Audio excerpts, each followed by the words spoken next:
Bienvenido, bienvenida. Seguimos desde casa, desde mi casa, que cada vez que abrimos las puertas es también tu casa. Y estamos compartiendo este tiempo de fe en tiempo de pandemia.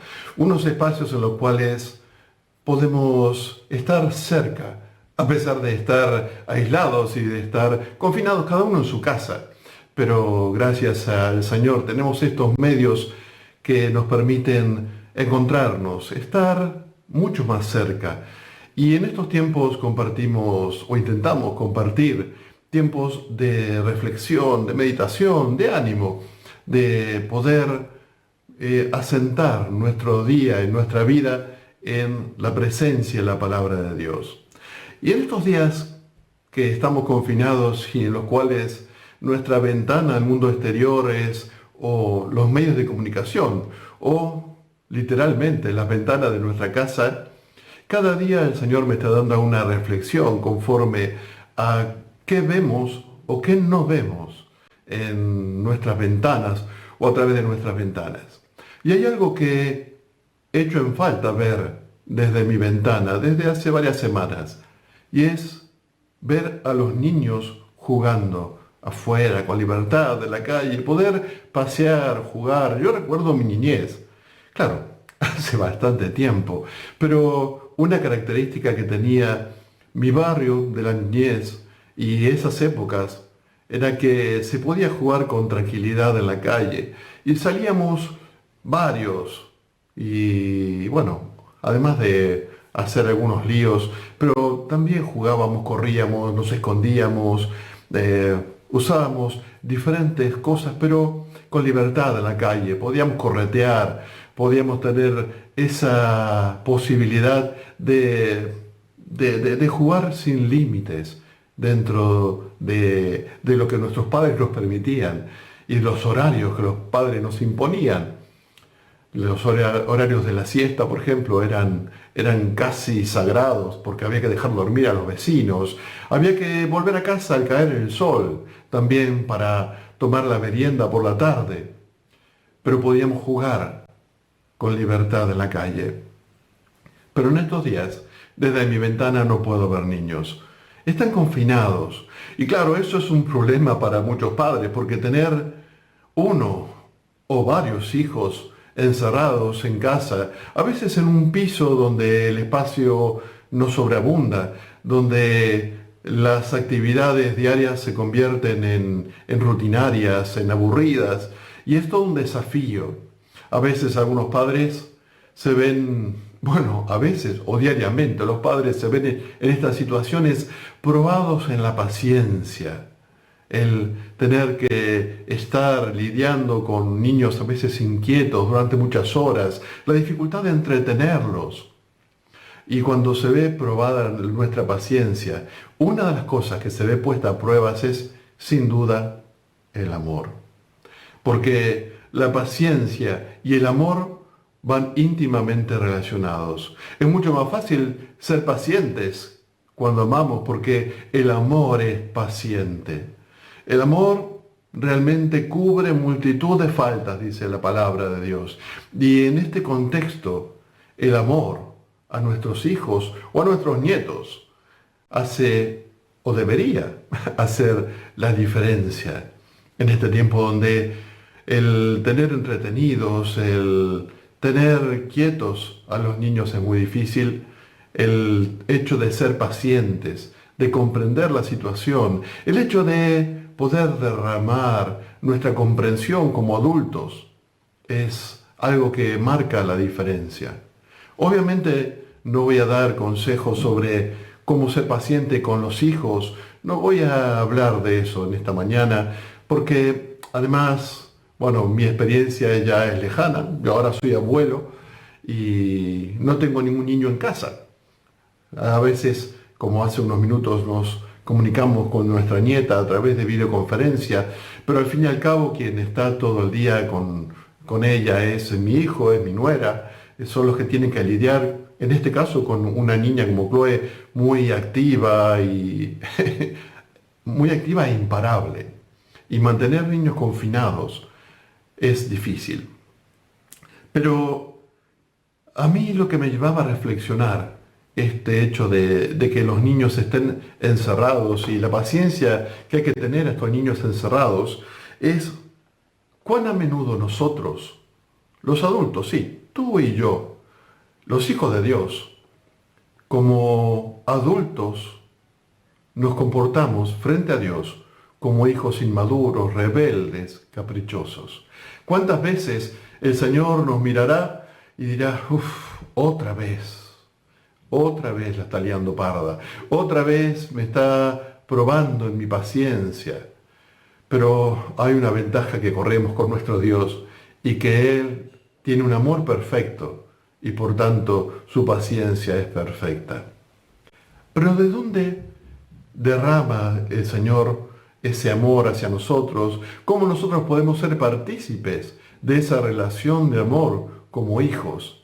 Porque, claro, nos llamamos a nosotros hijos de Dios, nos ponemos en esa posición de hijos de Dios, pero ¿cómo llegamos a esa posición y esa situación de hijos de Dios? ¿Qué es lo que nos habilita para decirle a nuestro Dios, Padre? Y no quiero extenderme demasiado, pero quisiera compartir contigo algunos textos de las Escrituras que son los que hacen que tú y yo podamos ser hijos de Dios, reconocidos como hijos de Dios, tratados como hijos de Dios. El primer texto que quería compartir contigo es Isaías 49, versículos 14 al 16, que dice: Pero Sión dijo, Señor, me ha abandonado, el Señor me ha abandonado, el Señor se ha olvidado de mí. ¿Puede una mujer olvidar a su niño de pecho sin compadecerse del hijo de sus entrañas? Aunque ellas se olvidaran, yo no te olvidaré. He aquí, en las palmas de mis manos te he grabado, tus muros están constantemente delante de mí. Y este era un lamento que el Señor preveía que recibía o podía ser un cuestionamiento de parte de los judíos de Sión, de Jerusalén. Y el Señor dice, ¿puede una mujer olvidar a su niño de pecho? ¿Puede una mujer olvidar a aquel que ha parido, a ese niño de pecho, a ese bebé que ha salido de sus entrañas? Y el Señor contesta esa pregunta diciendo, aunque ellas se olvidaran, yo no te olvidaré. Frente a algo tan difícil como que es que una mujer se olvide de ese niño que ha parido, algo naturalmente muy difícil, algo casi impensable, que cuando sucede uno lo ve como algo totalmente contra natura, algo brutal, que una madre se olvide del hijo que ha parido, que ignore, que deje abandonado a un niño que ha surgido de sus entrañas. Nos resulta tan difícil de entender. Pero dice el Señor, es que aunque una madre pudiese olvidar a ese bebé, yo jamás te olvidaré. Y está hablando a un pueblo que era rebelde, a un pueblo que era contradictor, un pueblo que se había volcado incluso a ídolos. Pero el Señor dice, yo no me puedo olvidar de mis hijos. Aunque se comporten de esta manera, aunque lamentablemente muchas veces me hagan enojar y pongan mi paciencia a prueba y mi amor pueda ser puesto casi en el horno, en el fuego, a prueba. Pero yo no me puedo olvidar. De hecho dice, en las palmas de mis manos te he grabado. O sea, te tengo tan presente como que ya eres parte de mí. Yo no puedo olvidarme de ti. Yo no puedo olvidarme de mis hijos. No puedo olvidarme de mi pueblo. Y eso es una garantía de las muchas que dan las Escrituras, por las cuales nosotros nos aferramos a la seguridad de que no importa lo que esté sucediendo a nuestro alrededor, yo puedo descansar en el regazo de mi Padre, así como también Isaías habla de aquel que se aferra al regazo de Dios como si estuviese en el regazo de su madre. Una imagen tan maternalmente fuerte, una imagen tan entrañable, el poder estar en el regazo de nuestro Padre Celestial, ahí a su cuidado, a su guarda, a su socorro. Y eso es una posibilidad que tú y yo podemos vivir. Pero ¿por qué decía antes? ¿Cómo podemos tener esa relación con Dios? En Isaías también, capítulo 9, en este caso, hay toda una serie de promesas de Dios que suceden aún en medio de los momentos más difíciles. Se habla de tiempo de guerra, habla de tiempo de oscuridad, pero dice que podemos tener esperanza y confianza, dice, porque un niño nos es nacido. Un hijo nos ha sido dado, y la soberanía reposará sobre sus hombros, y llamará su nombre Admirable Consejero, Dios Poderoso, Padre Eterno, Príncipe de Paz. El aumento de su soberanía y de la paz no tendrán fin sobre el trono de David y sobre su reino, para afianzarlo y sostenerlo con el derecho y la justicia, desde entonces y para siempre. El celo del Señor de los ejércitos hará esto. Y aquí vemos el cómo, el por qué. ¿Cuál es el precio que ha sido dado por el Señor, que ha sido pagado por el propio Señor, para que hoy tú y yo podamos vivir en esta seguridad, en esta relación de padre e hijo con el Señor? Es porque primero el Señor ha dado a su Hijo. Dice, un niño nos ha dado, el Hijo ha sido dado. El Señor puso a su propio Hijo. Años antes, siglos antes, el Señor puso a prueba a Abraham en esto. Y le dijo, ven, sacrifícame a tu hijo, aquel que amas, a tu primogénito. Ven y ofrécelo en el monte. Y Abraham estuvo dispuesto y llevó a Isaac hasta el monte y lo preparó para la ofrenda, lo preparó para el sacrificio, pero el Señor lo detuvo.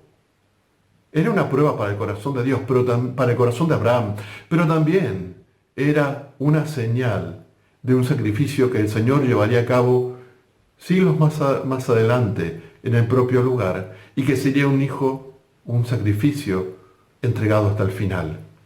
Porque allí donde Isaac finalmente fue salvado, liberado de el sacrificio, y el Señor entregó un cordero para el matadero en ese momento, siglos después, el cordero que fue sacrificado fue el propio Hijo de Dios. Por eso un niño ha nacido y un hijo ha sido dado, el propio Señor Jesucristo, el Verbo hecho carne, que habitó entre nosotros, y dice Juan, y vimos su gloria, gloria cual el unigénito de Dios, lleno de gracia y de verdad. Que Juan y otros discípulos vieron incluso en la transfiguración, mostrando el esplendor de su gloria, pero finalmente fue clavado en la cruz, por ti y por mí. Pero ese que fue clavado en la cruz no era simplemente un hombre común, ni había sido un hombre común, había sido el Verbo eterno, que tomó forma de hombre, que se humilló a sí mismo y se hizo obediente hasta la muerte de cruz. Y entonces dice, la soberanía reposará sobre sus hombros. El Señor de la tumba fue a sentarse a la diestra del Padre, y Él reina. Cuando dice Amós y recuerdan en Hechos 15 que sería restaurado el tabernáculo, la palabra que se usa en el original habla de una construcción muy precaria. De hecho, es el mismo nombre en hebreo que se usa para las enramadas. Dice, esa enramada de David, esa choza en la que se había convertido la casa de David, sería reedificada. Y sería no solamente reedificada, sino que habría un rey sentado en el trono de David, y un rey eterno. Y nos habla de ese rey eterno que murió por ti y por mí, está sentado en el trono, y lo dice Isaías diciendo, la soberanía reposará sobre sus hombros, y se llamará su nombre, y aquí habla de 4 características. Un admirable consejero, o sea, un soberano que además tiene toda la sabiduría. También dice Dios poderoso. Ese niño pequeño que fue entregado para que naciera, creciera y muriera en la cruz, es alguien en el cual reposa todo el poder de Dios, porque es el Verbo, el cual en el principio, por quien fueron creadas todas las cosas. También es Padre eterno, Padre de eternidad, porque la paternidad descansa también sobre nuestro Señor Jesucristo. Y finalmente es el Príncipe de paz, porque Él hizo la paz entre Dios y nosotros. Y este admirable consejero, este Dios poderoso, Padre eterno y Príncipe de paz, es el que ha sido entregado para que tú y yo hoy podamos tener esa relación con el Señor tan especial y poder tener esa confianza de niños frente al Padre. Pero sigue diciendo que sobre ese gobierno del Señor Jesucristo, que el aumento de su soberanía y de la paz no tendrán fin sobre el trono de David y sobre su reino. El Señor se sentó en el trono y reinará eternamente. Su trono no será conmovido jamás. Somos hijos del eterno soberano, de aquel que ostenta el gobierno por toda la eternidad. Y sigue diciendo, para afianzarlo y sostenerlo con el derecho y la justicia desde entonces y para siempre. El Señor jamás será conmovido en su trono, y en su soberanía Él ejerce su gobierno con derecho y con justicia. No es un rey caprichoso, no es un soberano caprichoso, es un Dios que en su sabiduría y en su justicia y en su poder y autoridad obra también con amor y misericordia. La multitud de sus atributos, de sus virtudes, se manifiestan y fluyen desde el trono para tu vida y para mi vida, diariamente. Aún en este tiempo en el cual estamos aislados y algunos se levantan y preguntan, ¿por qué? Pues, si no tienes la respuesta del por qué, sí tienes por lo menos la certeza, y tenemos la certeza, de que el Señor soberano está sentado en el trono y que podemos confiar en Él. Él no se equivoca jamás, nunca llega tarde, Él nunca comete errores. El Señor, el que dijo que estaría con nosotros todos los días hasta el fin del mundo, ese Señor es el que gobierna, y que gobierna en este tiempo de pandemia, y es el que da permiso para que sus hijos sean sacudidos. Recuerdo cuando el Señor, antes de ir a la cruz, le dijo, Pedro, mira, Satanás os ha pedido para zarandearos como a trigo, o sea, para haceros pasar por tiempo de tribulación. Y sabes, Pedro, yo he pedido que vuestra fe no falte. O sea, el Señor Jesucristo no le dijo al Padre, no, Padre, no le demos permiso a Satanás.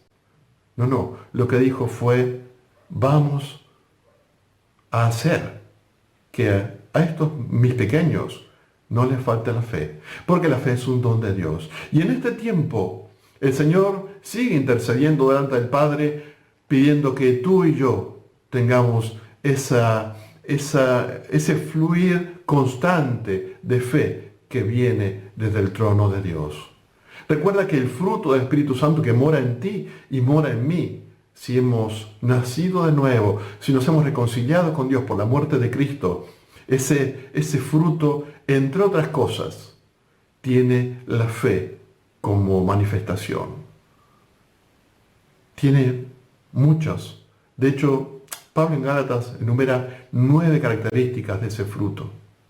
Pero uno de ellos es la fe, la fidelidad.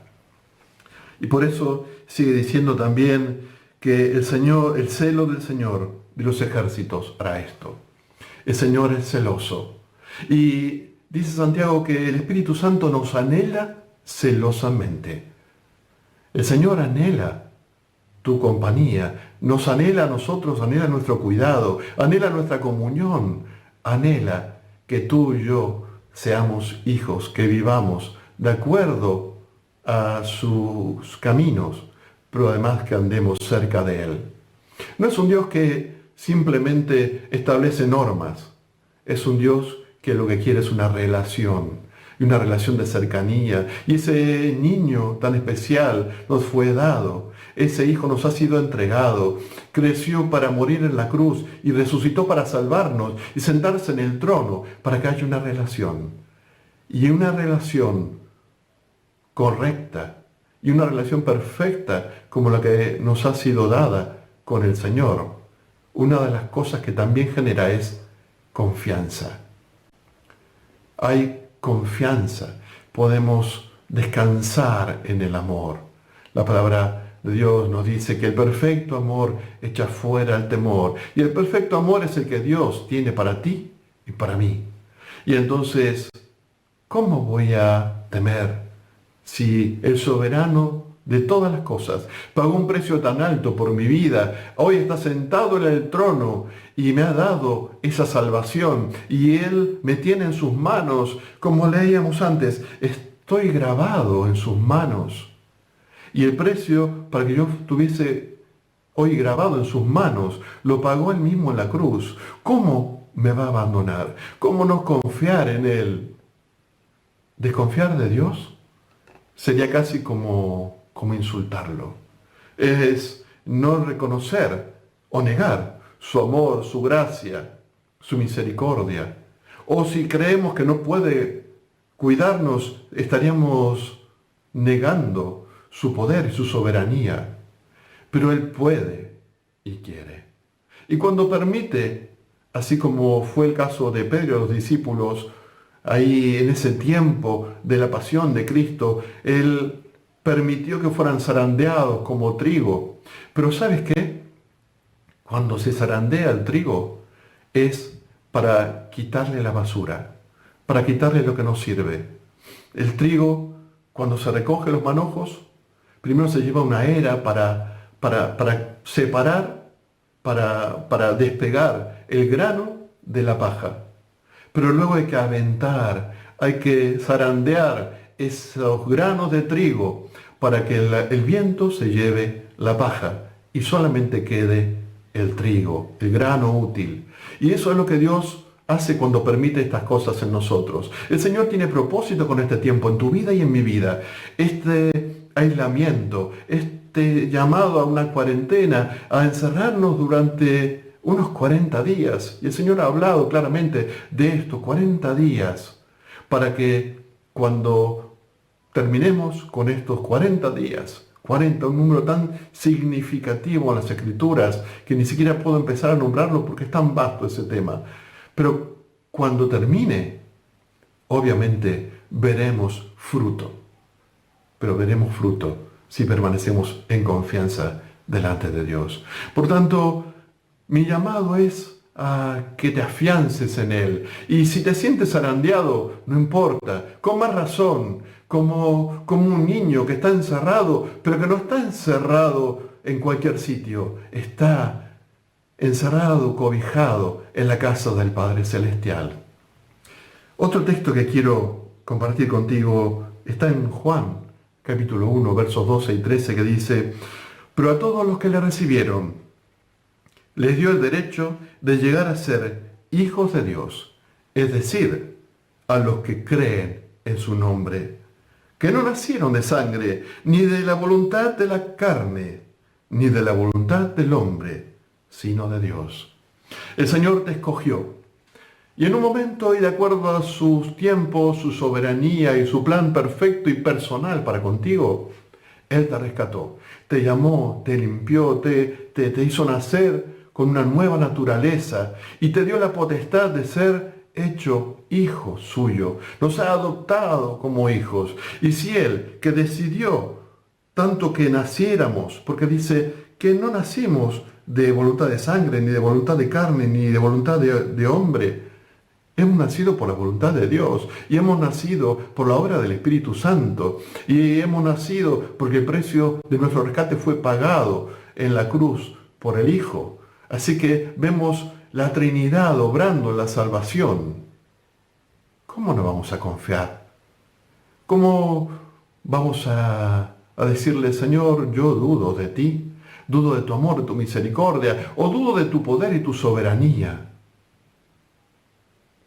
Es difícil mantener a niños, y sobre todo si son varios y pequeños, quietos en casa en estos tiempos de aislamiento. Pero a veces también es complicado para el Señor mantenernos a nosotros sin que seamos hijos rebeldes, inmaduros, hijos revoltosos en su casa.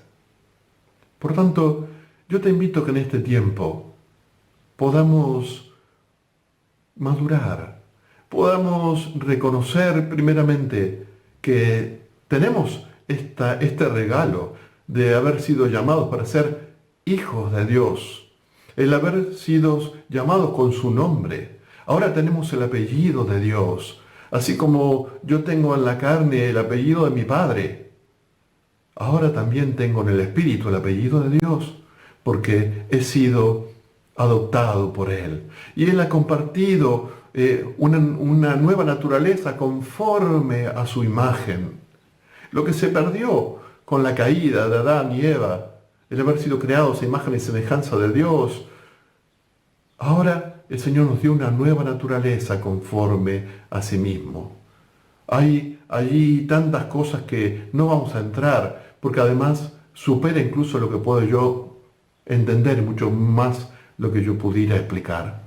Pero sí puedo disfrutar de esa realidad. Y tú puedes disfrutar también de esa realidad y ser hijos, pero no hijos rebeldes, no hijos revoltosos, no hijos que sean un dolor de cabeza para el Padre Celestial, sino que podamos ser hijos que nos edificamos mutuamente, que disfrutamos del amor del Padre mutuamente, que podamos ser una familia que glorifique el nombre de Dios. Por tanto, sí, en este tiempo una de las cosas que me ha llamado la atención al mirar por la ventana es que no hay niños en la calle. Los niños están dentro. Y sabes, los hijos de Dios tampoco están hoy en la calle. Están dentro de la casa del Señor. Y la casa del Señor no es un edificio. Ayer fue domingo y no pudimos ir a reunirnos a la iglesia, al sitio donde cada domingo nos congregábamos hasta hace unas pocas semanas. Pero las diferentes congregaciones, por la gracia de Dios, hemos tenido la oportunidad de congregarnos a través de los medios de comunicación, poder orar juntos. Incluso en el caso de los pies del Rey, hemos podido participar hace una semana de la Cena del Señor, así cada uno desde su casa, pero en comunión. Y entonces estábamos cada uno en su hogar, pero todos estábamos compartiendo la casa del Padre. Por tanto, en este tiempo vamos a reflexionar y vamos a ajustar nuestro entendimiento y a la luz de nuestro entendimiento también ajustar nuestro comportamiento a esa realidad de hijos de Dios. Aprendamos a vivir conforme a la naturaleza que hemos recibido, conforme a quien es nuestro Padre, porque hemos de vivir conforme al Padre para glorificar al Padre en el Hijo. Y el Espíritu Santo será el que, si le pedimos, nos socorrerá en esto. Yo me despido, porque mi tiempo para compartir aquí desde mi casa se ha acabado. Pero yo te invito a que te quedes, porque hay más fe en tiempo de pandemia. Yo me despido hasta la próxima. Un abrazo y que Dios te bendiga.